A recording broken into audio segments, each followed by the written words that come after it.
பவை கற்றபின் நீங்கள் எதிர்கொண்ட இயற்கை இடர் குறித்து விவரித்து எழுதுக. மழை, வெள்ளம், புயல், வறட்சி. நவம்பர் 10, 2018 அன்று மாலை கோடியக்கரை கிராமத்தில் மீனவர்களோடு மீனவராக மாலை நேரத்தில் பேசிக்கொண்டு இருந்தோம்.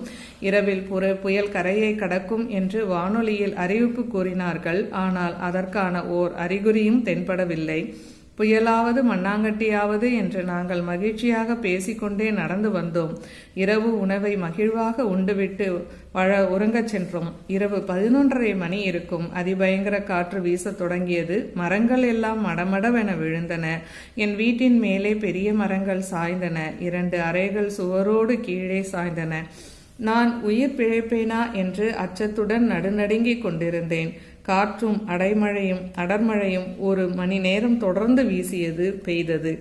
வீட்டின் வாசலுக்குள் தண்ணீர் நுழைந்தது. நான் மெதுவாக மாடிக்கு சென்று சேர்ந்தேன்.